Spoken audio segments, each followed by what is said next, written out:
Þá höldum við áfram í föstudagsþættinum sem við tökum upp hérna í Pakkhúsinu í innbænum á Akureyri og næst ætlum við að tala aðeins norrænt samstarf ungmenna og málþing sem framundan á mánudaginn. Já.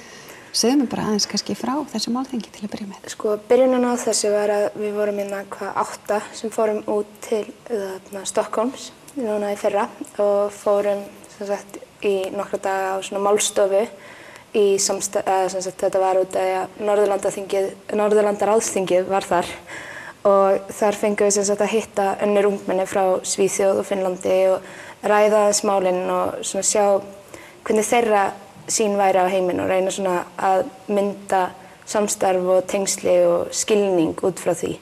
Og síðan sem sagt fórum við þá allir í sitt áttina bara heim á leið og sem sagt núna að halda málþing út frá þessum punktum sem við vorum að tala úti og þau eru búin að gera því sama. Og hvað voruð að tala þarna úti? Þetta voru skipt í einhverja svona umræðuhópa? Já, það var sem sagt framtíðin og síðan var það tungumál og sjálfsmynd, sem sagt Norðurlandatungumálin, síðan var það umhverfi og neysla og velferð á Norðurlöndunum. Segðu mér kannski frá starfinu sem þú varst í. Ég var í framtíðinni og þá við vorum með þetta alltaf svona frjálst hvernig við vorum að tala þetta, sem sagt þegar kom að þegar við vorum að tala við krakkana. En umræðarna þróist rosa mikið út í kannski þessa vanvirkni sem núna í ungu fólki, hvað áhugaleysið mikið og hvað einhvern veginn, það bara alltaf í lagi að vera alveg sama og eins og pólitík og umhverfið okkar og allt það skiptir einhver máli fyrir okkur akkurat núna. Og það eitthvað sem rosalega hættulegt þegar við förum síðan og eldumst og tökum við að það enginn sem búinn að vera að þjálfa sig í þessu eða kynna sér málin eða læra af sögunni og allt það. Og síðan fórum við líka að tala að því við erum náttúrulega öll með reynslu úr ungmennaráðum að því þannig var valið á hópana að sem sagt hvað það væri í rauninni verið að vannýta þá auðlind sem ungmennaráðin eru. Og eins og út í Svíþjóð þá voru þau með alls konar, eins og þau fengu peninga og þannig sem eitthvað sem við á Íslandi höfum aldrei séð á neinu leyti. Svo það að vorum að bera saman aðeins hvernig ungmennaráðin voru og reyna kannski að komast að því hvernig væri hægt að nýta þau betur til að rödd unga fólksins myndi heyrast betur. Og hvaða niðurstöðu komstu að sjálf? Ég veit að, þú veist, að ég ætla ekki út í pólitík, en mér finnst pólitík áhugaverð. Það var sem ég lærið dálítið af þessari ferð. En bara það var svo gaman að sjá bara eins hvernig hinir krakkarnir upplifðu eins og við á Íslandi, við erum ekkert mikið kannski að pæla hvað að gerast út í Evrópu og þannig, en eins og sænsku og finnsku krakkarnir voru ofta að tala eins og bara milli sín, bara eins og NATO og Rússland og eitthvað svona og þetta eitthvað sem maður hafði ekkert pælt eins og í sem ungmenni á Íslandi. Svo það var mjög áhugavert að sjá það. Þú fórst með hópnum út, hvernig upplifun var að taka þátt í þessu? Það var bara rosalega skemmtilegt og ótrúlega gaman einhvern veginn að sjá hópa ungu fólki að láta sig málin verða. Það var bara ótrúlega skemmtilegt. Þannig að þetta var mjög skemmtilegt verkefni. Og heldur að svona samstarf geti einmitt kveikt eins og hún talar þennan áhuga og viðsýni? Algjörlega. Og ég held að það hefði bara, þó að þú þverneitir fyrir að allir alls ekki út í pólitík, þá held ég að það hefði alveg kviknað smá pólitísk vitund hjá allan íslensku ungmennum í þessari ferð. Ég vona það allavega. Og bara þau hafa aðeins átta sig á því að pólitík gengur ekki bara út af það að vera í pontun og alþingi og rífast og heldur snýst þetta bara það að hafa skoðanir á sínu umhverfi og láta sig málin varða og það skiptir máli og sérstaklega í þessum framtíðarhópi að pæla þess í því að þau eru að fara að taka við þjóðarbúinu þannig að auðvitað skiptir að máli að þau fara að pæla hlutunum og hvernig vilja þau taka við hlutunum þannig að ég vona það allavega að það hefði, og mér fannst allavega að kvikna smá svona pólitísk vitund og þau hafa eins fatta að þetta jafnvel svolítið skemmtilegt. Og þú komst nú aðeins inn á pólitík með því að segja til dæmis að það væri ekki peningar í þessu starfi hér. Hvað finnst þér það svona eitt og sér? Bara í rauninni að við erum hluti af þessu samfélagi líka og okkar rödd rosalega lág eða þannig. Það bara pínu svo ungt fólk sitt alltaf að tala við sjálft sig eða vegginn, sko. Að í rauninni við fáum ekki þennan palli eða þessa pontu til að koma okkar málefnum fram hvað okkur finnst. Það eins og við byrjum að borga skatta 16, þá kannski ekkert mikið, en við byrjum þá á því, en við fáum síðan ekki kosningarétt fyrir 18 og það í rauninni eina svona leiðin sem krakkar í rauninni sjá kannski til að hafa áhrif og þú veist, og það varla neinu sem kjósa orðið.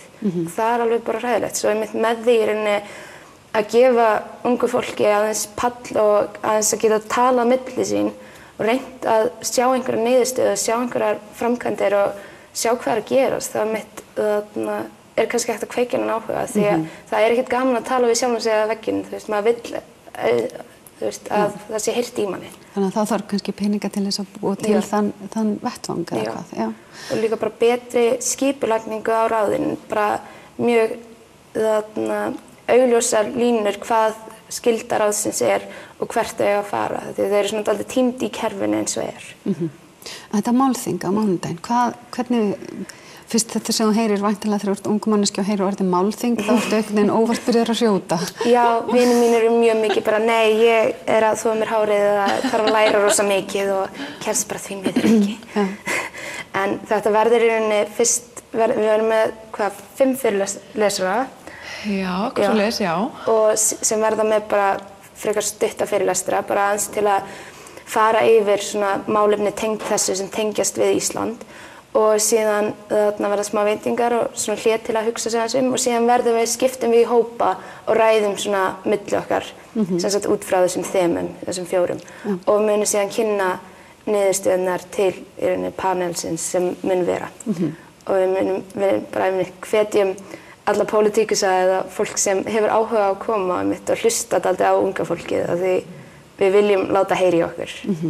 Og hvað fyrirlesar að fara að tala?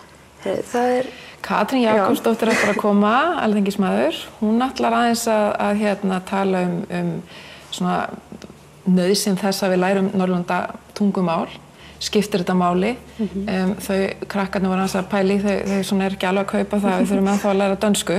Þannig að þau aðeins verið að veltaði fyrir sig hvort við getum ekki jafnvel fengið aðeins meira val í að velja Norðurlanda tungumál. Þannig að hún ætlar aðeins að pæla í þeim hlutum sem verður held í mjög spennandi og áhugavert. Svo ætlar Höskuldur Þórhallsson að koma, hann formaður Íslandsdeildar Norðurlandaráðs, held ég að ég færi rétt með.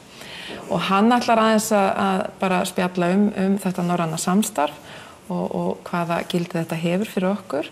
Og svo ætlar Logi Einarsson að koma, bæjarfulltrúi, og hann hefur nú svona persónulega reynslu af því að mennta sig í öðru Norðurlandi, á öðrum Norðurlöndum, þannig að hann ætlar að bara tala sína persónulega reynslu og hvaða tækifæri í rauninni við höfum og hinum Norðurlöndunum.